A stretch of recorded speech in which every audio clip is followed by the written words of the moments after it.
Colossenses 1, a partir do 13. Vou tentar ser breve, viu? Posso ler? Eu tenho uma tradução um pouco diferente de você. Vou ter que beber assim mesmo.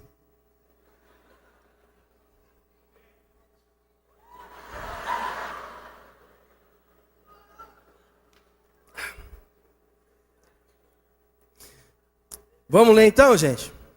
A partir do verso 13.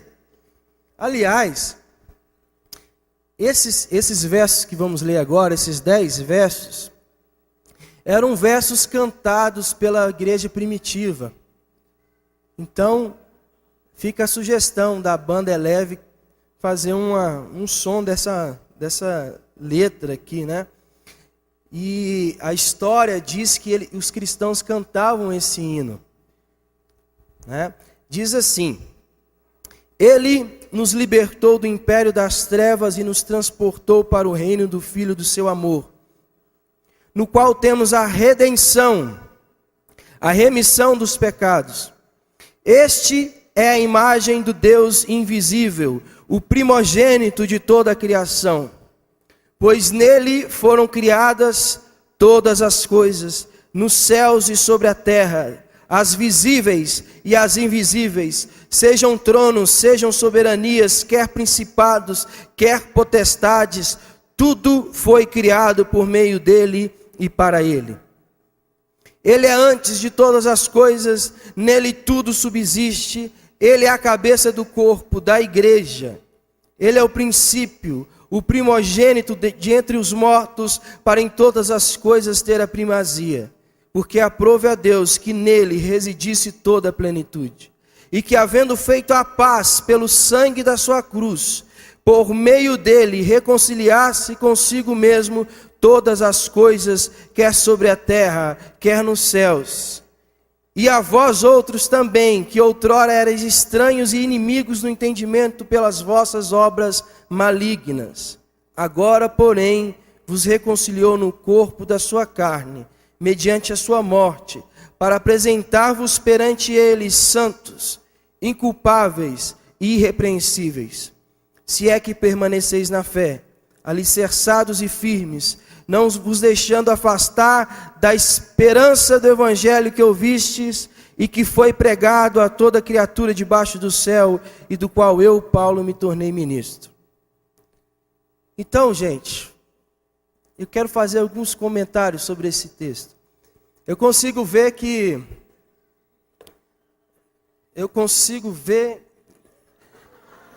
Passou um cara aqui. Eu consigo ver esses 10 versos divididos em 3 partes, pelo menos.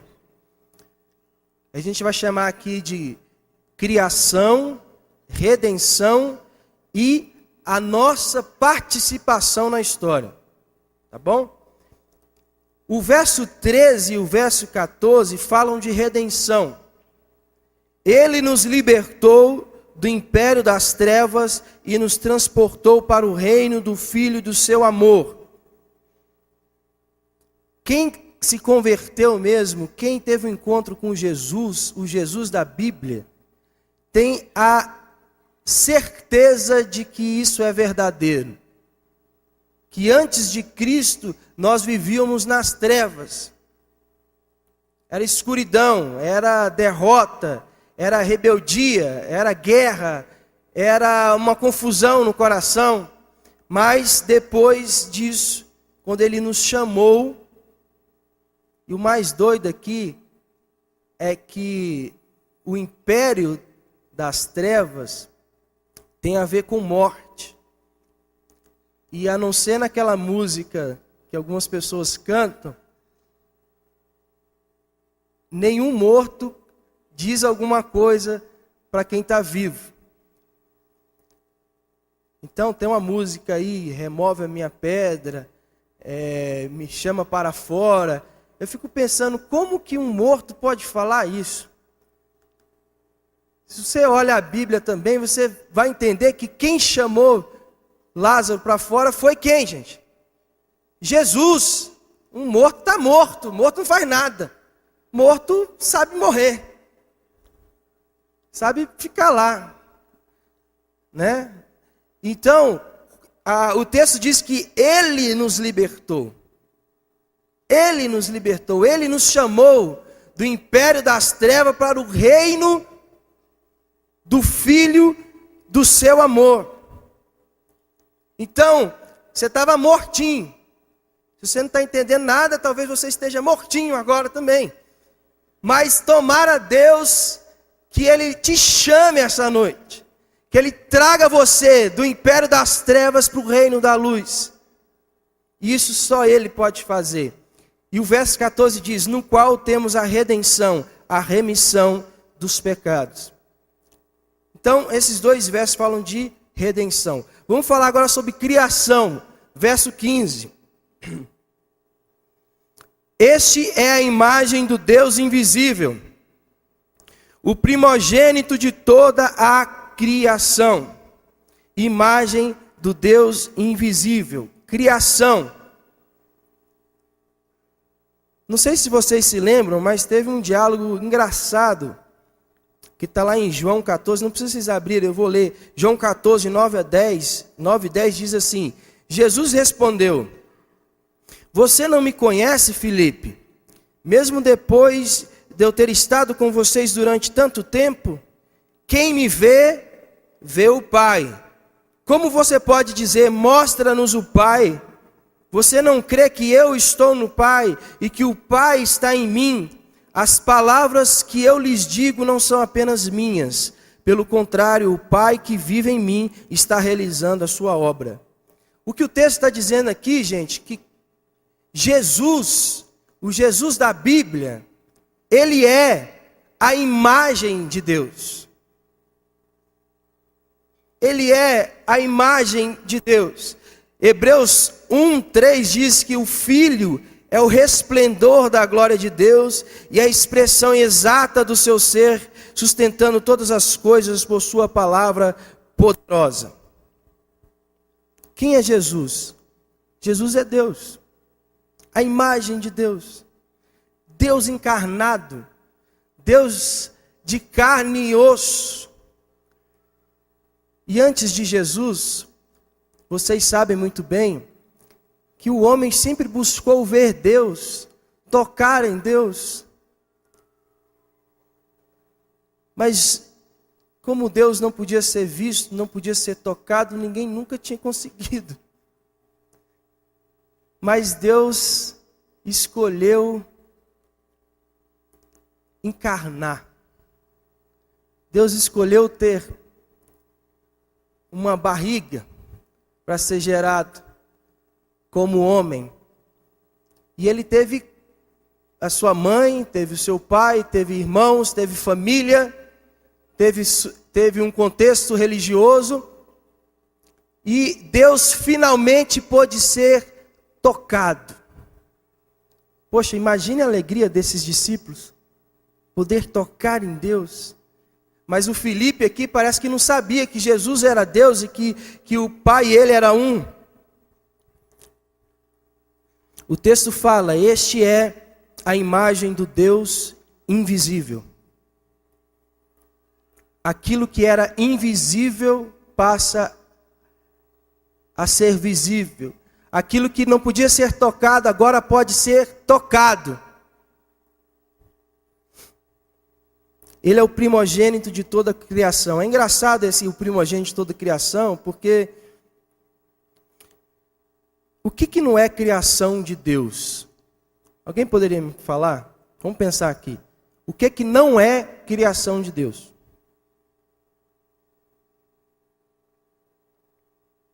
Chuta aí. Hã?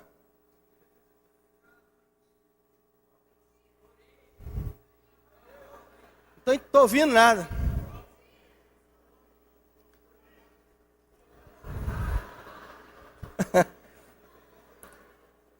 Gente,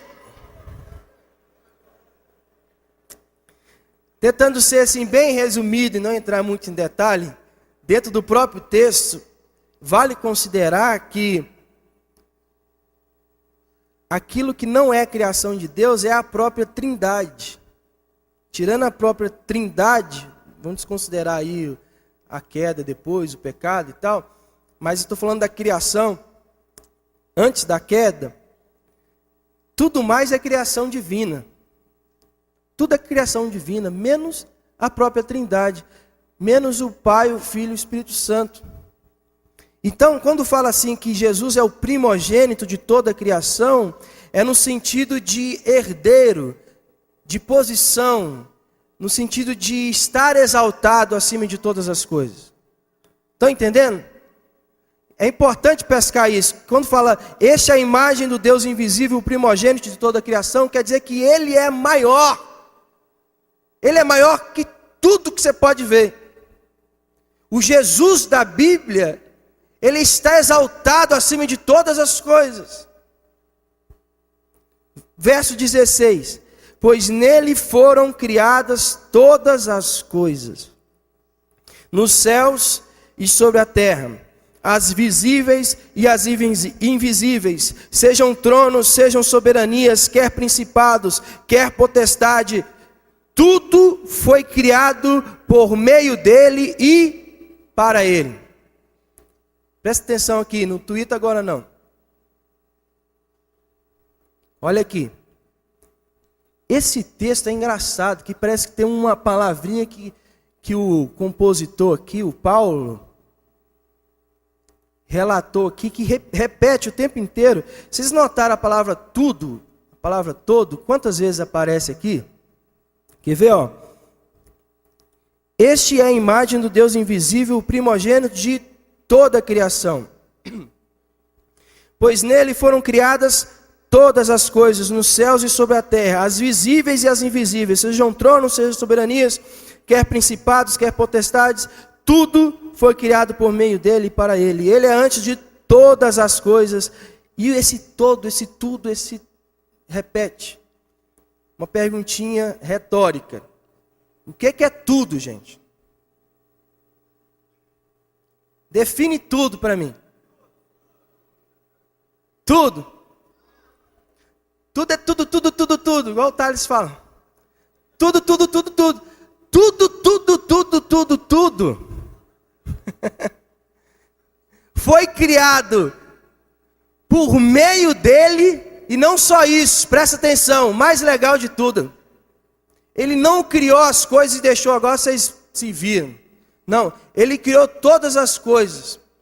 Tudo é por causa dele, por meio dele e para ele. Para ele. Isso quer dizer o seguinte, que o Jesus da Bíblia, ele é o mediador da origem e o fim último de tudo. E o que é tudo? Tudo, tudo, tudo, tudo, tudo. Nossa, parece óbvio isso que você está falando, Marcos, mas presta atenção. Quando a gente fala de espiritualidade, quando a gente fala de fé, quando a gente fala de coisa de Deus, o que você pensa? Você pensa em coisas invisíveis. Você pensa em coisas assim, mirabolantes, em um toque do alto que vem um fogo e vai vir, vai tomar você e você vai voar com os anjos e tal. É só coisa assim. Quando a gente pensa em espiritualidade, a gente está muito ligado às coisas invisíveis. Mas o Jesus da Bíblia diz que Ele criou todas as coisas nos céus, sobre a terra, as visíveis, as invisíveis, sejam tronos, sejam soberanias, quer principados, quer potestades, tudo foi criado por meio dele e para ele. O que isso quer dizer com a minha vida? Eu sou um jovem, sou um adolescente, curto malhação, nunca li a Bíblia direito. O que isso tem a ver comigo? O que isso tem a ver? Não estou entendendo. Tem a ver o seguinte, meu filho. Quem tem uma espiritualidade resumida ao invisível, acaba vivendo uma vida invisível. Pode twittar. Twitter aí, vai, enquanto eu Vou repetir. Quem tem uma espiritualidade resumida a coisas invisíveis, acaba vivendo uma vida invisível. Ninguém está nem aí para você, não. Eu sou cristão, e daí? Que diferença você faz? Você é um cara que só crê nas coisas invisíveis? Você é um cara que acha que Deus só tem relação com aquilo que é impalpável? Você não consegue ver graça nas coisas físicas, materiais? Você não consegue agradecer a Deus por uma cadeira, por uma banda de rock tocando? Você não consegue ver espiritualidade no andar de uma bicicleta, sei lá, no long, sei lá. E a espiritualidade é quando eu vou lá, não é leve. Aí eu fico leve. Aí eu me elevo. Irmão, quem vive uma espiritualidade resumida a coisas invisíveis, vai viver uma vida invisível. Você vai passar na terra, meu filho, ninguém vai sentir sua falta. Passou, não sei lá o que esse cara fez. Era tipo um Gasparzinho que andava aqui. Então, gente, o texto, especialmente esse verso 16, diz sobre a totalidade do cosmos. Que Cristo é o mediador de todas as coisas e o fim último de todas as coisas. Tem um estadista que não viveu uma vida invisível, um estadista holandês, criou uma universidade, criou um partido político, fez coisas maravilhosas na Holanda, chamado Abraham Kuyper.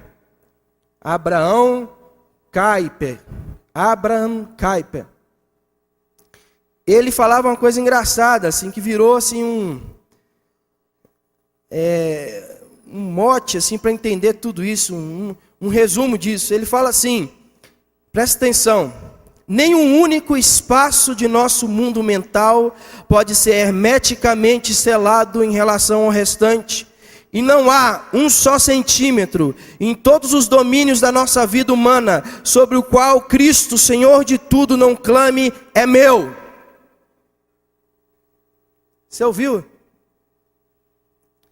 Não tem nada, agora o contrário de tudo. Nada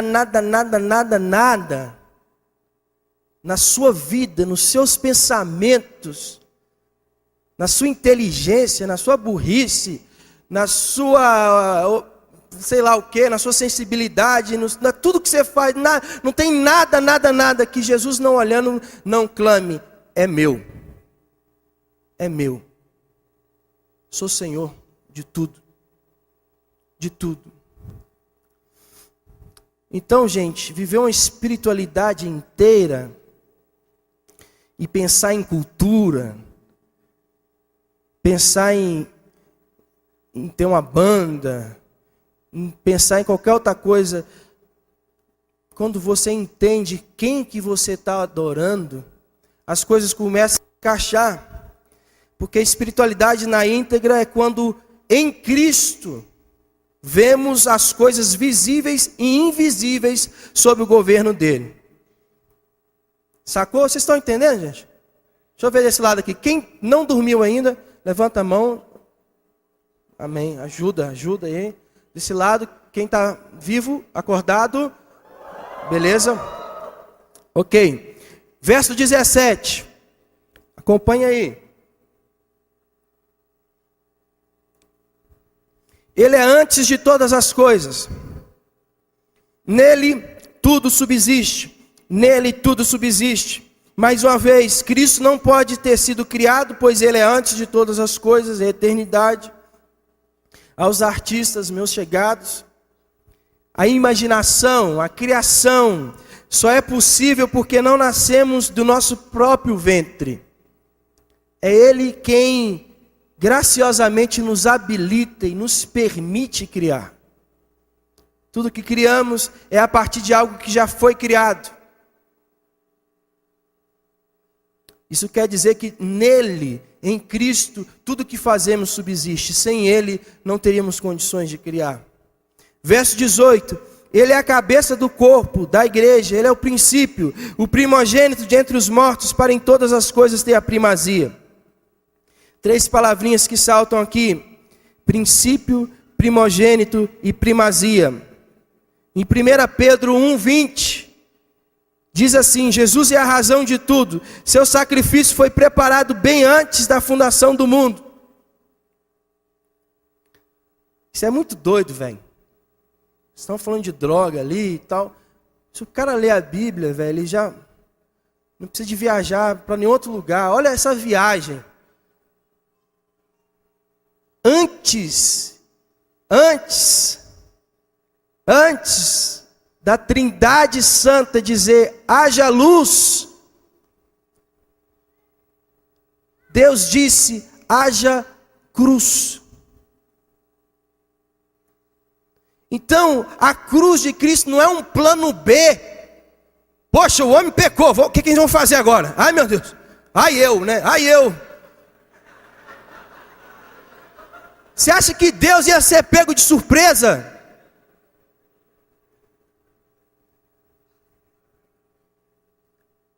A Bíblia diz, o Jesus da Bíblia, tá? Aquilo que está escrito na Bíblia. Se interessa você saber quem é Jesus, procure na Bíblia. Não interessa o que aquele pregador carismático, legal, que conta piadas engraçadas, diz sobre Jesus, se não tem nada a ver com a Bíblia, não interessa, é outro Jesus. Mas o Jesus da Bíblia é aquele que 1 Pedro 1:20 diz que antes, bem antes da fundação do mundo, o Cordeiro de Deus foi imolado.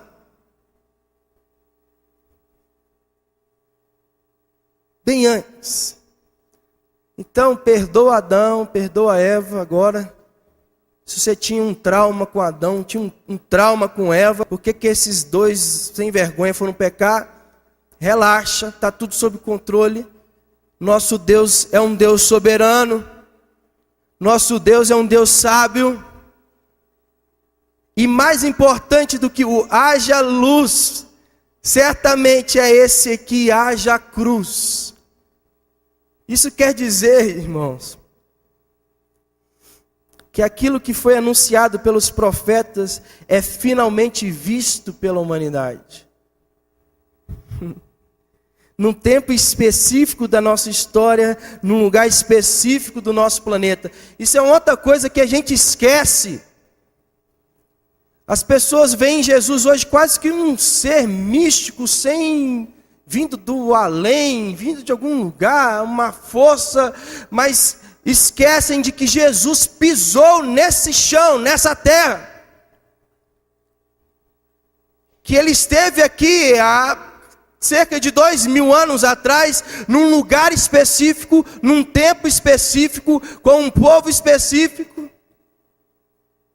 Ele sujou seus pés, ele marcou suas mãos, ele bebeu, ele comeu, ele dançou, ele brincou, ele chorou. Jesus esteve aqui. Ele é a cabeça do corpo, da igreja, ele é o princípio, o primogênito dentre os mortos, para em todas as coisas ter primazia. Verso 19: porque aprove a Deus que nele residisse toda a plenitude.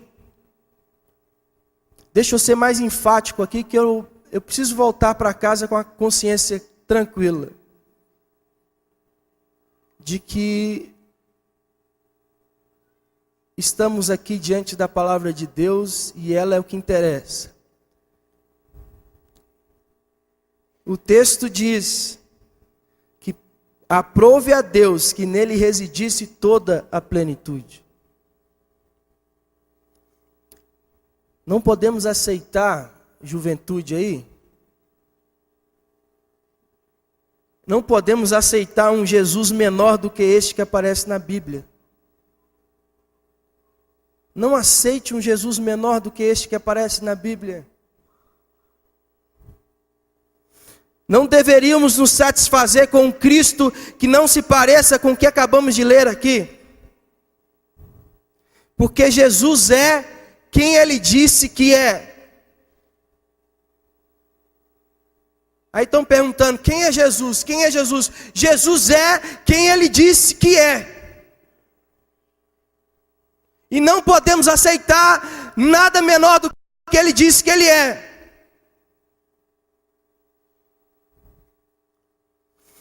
Você quer fazer uma oração comigo? Feche seus olhos.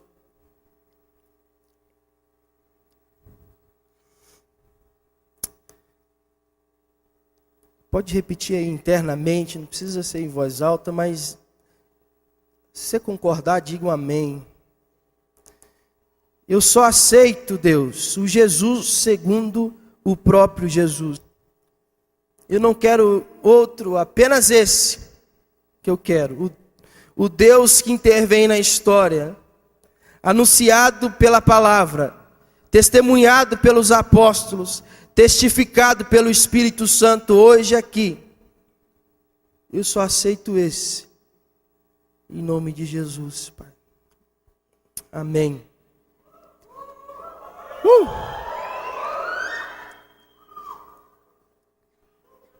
Verso 20, estamos terminando.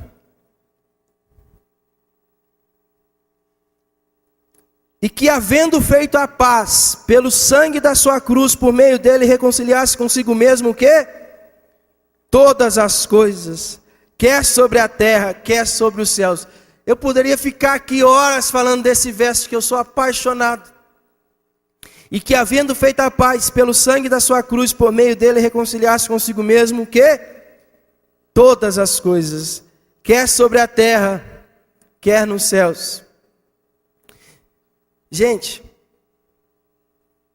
o fato dele ter nascido numa manjedoura não nos salva.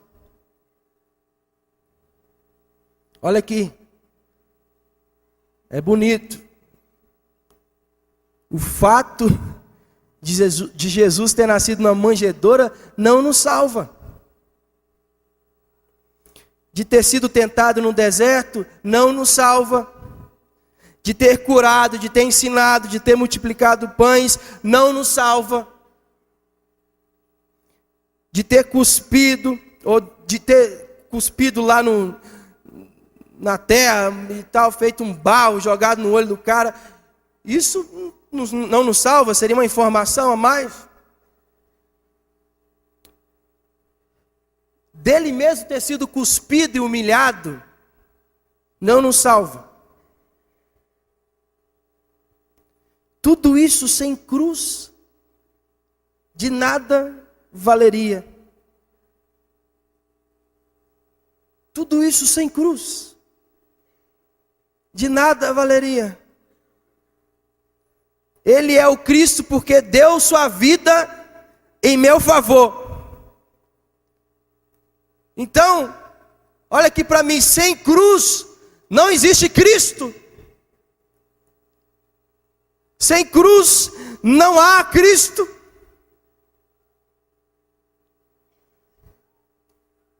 E havendo feito a paz pelo sangue da cruz, por meio dele, reconciliar-se consigo mesmo todas as coisas, quer sobre a terra, quer nos céus.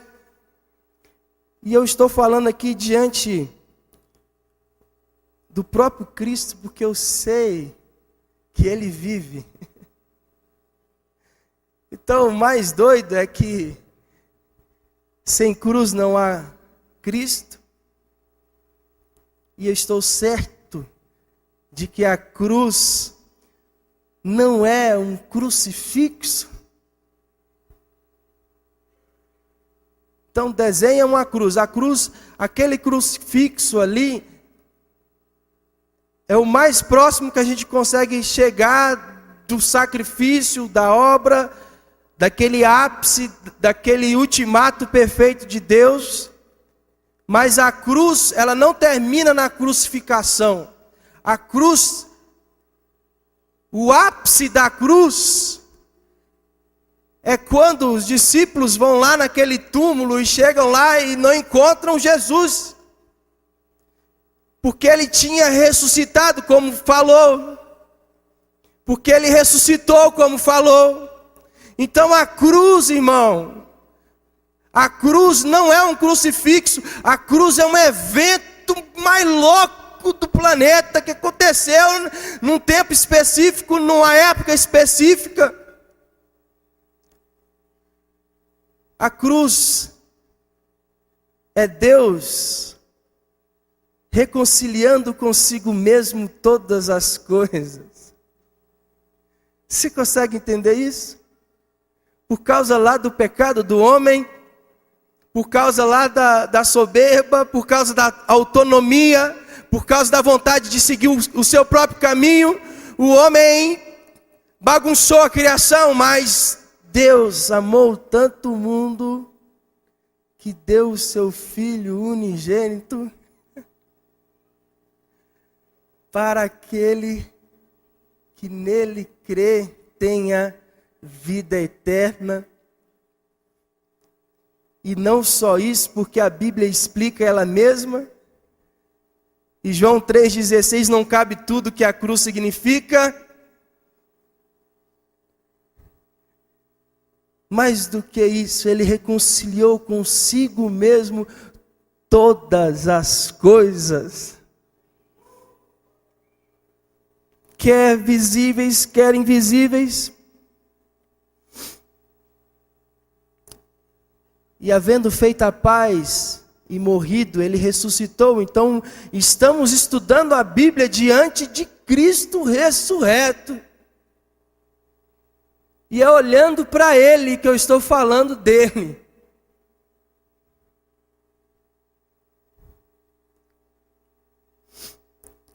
Em 1 Coríntios 1,18 diz que a palavra da cruz é loucura para os que se perdem. E o que isso tem a ver com a minha vida? De filho, de namorado, de pai. O que isso tem a ver com a minha vida? Tá muito bíblico essa palavra sua. Tem a ver, irmão? Deixa eu te dar uma aplicação aqui para a sua vida. Tem a ver que a ética cristã é sacrificial. Não sei se você já viu, quando o pessoal fala assim, antes de tomar uma decisão, vê se você tem paz no coração. Já viu isso? O que é essa paz, gente? Como é que a gente conquista a paz? À luz desse texto, à luz da Bíblia, a paz, ela surge pelo sacrifício. É quando sua mãe falar meio grosso com você e você se sentir ofendido, você se sacrificar, você se humilhar e você buscar a paz pelo caminho da cruz, pelo caminho proposto por Jesus, que é o caminho sacrificial. É nas relações nossas de cada dia, a gente ter o outro como superior sempre.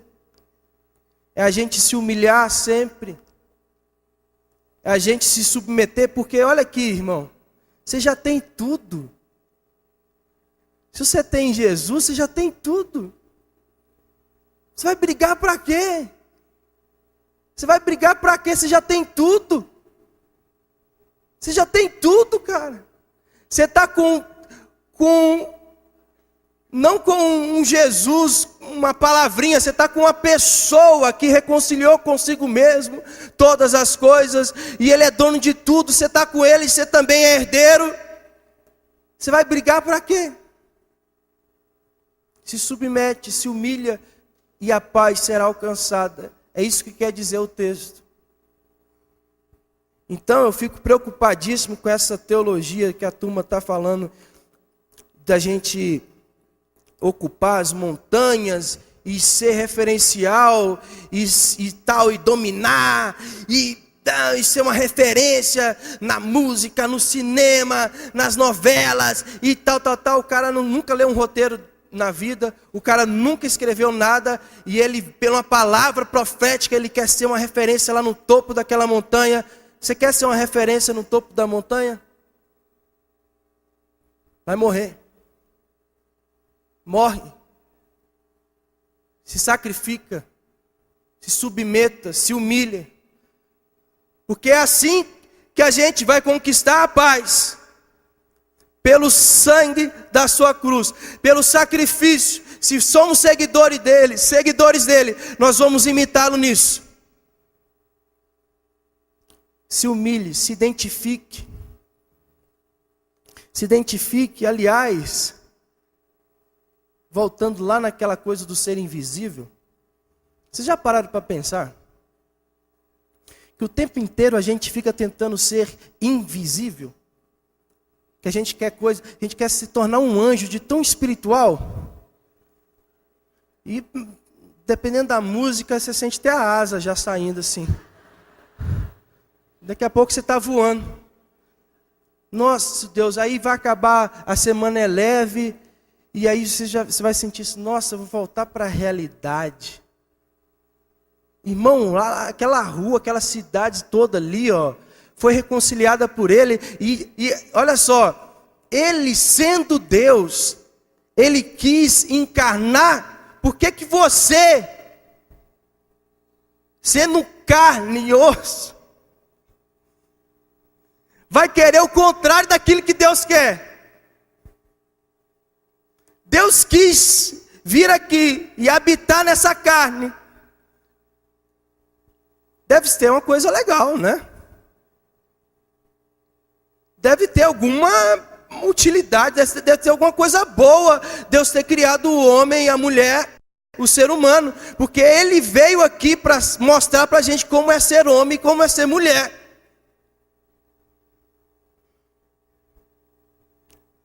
Então, um parênteses aqui, né? Jesus veio justamente para isso, não só para nos levar para a eternidade, para o paraíso, mas para nos ensinar a ser homem e mulher na história. Não queira ser invisível. Quanto mais espiritual, mais humano você é. Menos ciborgue, menos alienígena você é. Menos extraterrestre. Vamos lá, fechei o parênteses. Então, uma outra oração que você pode fazer é assim: Deus, não me deixe ser um anticristo. Alguém que negue a missão de Jesus, a sua morte redentora, o seu sacrifício que tira o pecado do mundo. Não me deixe crer no evangelho sem cruz. Então, o que é anticristo? Não é aquele trem que tem uns chifres, uns negócios que o pessoal desenha, não. Talvez você seja um anticristo. Anticristo é o cara que nega a cruz de Cristo. Que tem um Jesus sem cruz. Esse é um anticristo. Vamos seguir, verso 21. E a vós outros também, que outrora erais estranhos e inimigos no entendimento pelas vossas obras malignas. Eu amo essa expressão. E a vós outros também. Não sei se você percebeu, mas ele vem falando da criação de céu, de terra, de coisas visíveis, invisíveis, potestades, principados. E aí ele chega e fala assim: ô turma de Colossos, e a vós também. O que isso quer dizer? Que a supremacia de Cristo também envolve pessoas, mas não se resume em pessoas. A supremacia da obra de Cristo tem a ver com o todo da criação, com o cosmos inteiro. E também vós. E também você essa noite, que veio aqui e está aí, tentando entender a sua vida. E também a você, diz respeito a você também, mas não só a você. Estou terminando. Verso 22, agora porém vos reconciliou no corpo da sua carne mediante a sua morte para apresentar-vos perante ele santos, inculpáveis e irrepreensíveis. Vos reconciliou para quê, gente? Para que Jesus fez tudo isso? Responde aí, está aí no seu texto. Para que Jesus morreu na cruz? Por que ele ressuscitou? Para quê? Falei, gente. Verso 22. Vos reconciliou para apresentar-vos santos. Santidade. Olha aqui. Nós vamos errar. Nós vamos errar. Você vai errar. Não é profecia não, é certo. Certo que você vai errar, velho. É certo. Porque o poder do pecado ainda está aí. É preciso amor para se perdoar. É preciso se encontrar com a graça todos os dias. Então, sabe por que as pessoas se desviam ou saem da comunhão da igreja? É porque elas cansaram de ser amadas. Elas se cansaram do amor. Porque até para ser amado você precisa ser humilde. Já viu aquele cara grosso? Você vai dar um beijo, vai dar um abraço, o cara, irmão, vai para lá, velho. As pessoas que não conseguem ser elogiadas, que ficam até ofendidas com elogio. Poxa, que você tocou bem hoje. Esse cara está me zoando. Véio. Até para ser amado, você precisa ser humilde, velho. Então, o cara que se desvia é o cara que se cansou da graça, se cansou do amor de Deus, se cansou de submeter a um Deus amoroso. E por último, se é que permaneceis na fé, alicerçados e firmes, não vos deixando afastar da esperança do Evangelho. Gente, qual que é a nossa parte nisso tudo? Acabei de dizer uma aqui. Se encontrar com a graça todos os dias, porque nós vamos errar. Mas Ele está aí a nosso dispor, porque é Ele quem vai nos conduzir santos até o Pai. A santidade. Eu espero voltar aqui depois dessa palavra. Mas eu preciso dizer isso. Todo mundo fala que a justificação é pela fé. Você não precisa fazer obras ou comprar a salvação. Dependendo da igreja, até se compra. Mas a igreja de Cristo mesmo não compra. Que você precisa fazer penitência. E aí você dá chicoteada. Você tal. E aí você vai alcançar um estado próximo da divindade que vai te trazer para perto dele. Você compra... Não, ninguém mais crê isso. Quem é evangélico, quem é cristão, não acredita nisso.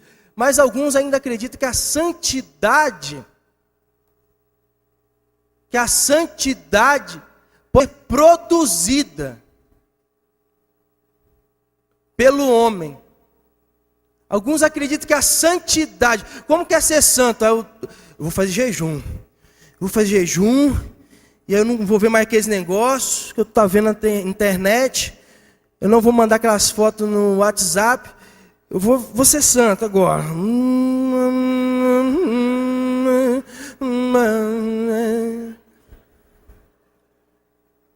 Outro dia eu vi o Joaquim, meu filho, tem quase 1 ano, 2 anos, ensinando o A1. 1 ano e 10 que eu ia falar. Eu ia falar 2 anos logo. 1 ano e 10 meses. Aí ele estava ensinando o A1, né, para a filha de um outro pastor, lá na sala VIP, lá assim. Aí esse pastor, meu amigo, falou assim, velho, eu cheguei lá e seu filho estava ensinando. Ele deve ter visto eu fazer isso. Tá... não que eu tenha essa prática.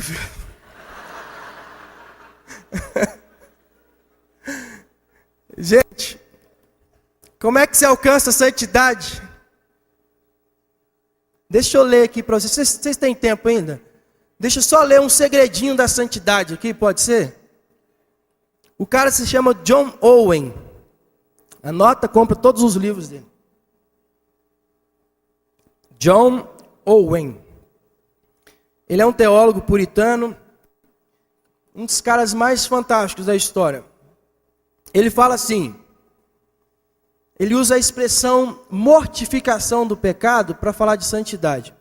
A mortificação do pecado, presta atenção, se faz pela implantação, pela habitação e pelo estímulo constante do princípio da graça, que se opõe diretamente ao pecado e que o destrói. Dessa forma, mediante a implantação e o crescimento da humildade, o orgulho é enfraquecido. A paixão é vencida pela paciência. A impureza pela pureza da mente e da constância.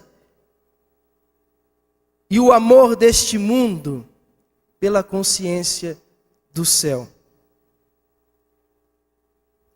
Seria mais fácil o indivíduo enxergar sem olhos, falar sem línguas, do que mortificar de fato um só pecado sem um espírito.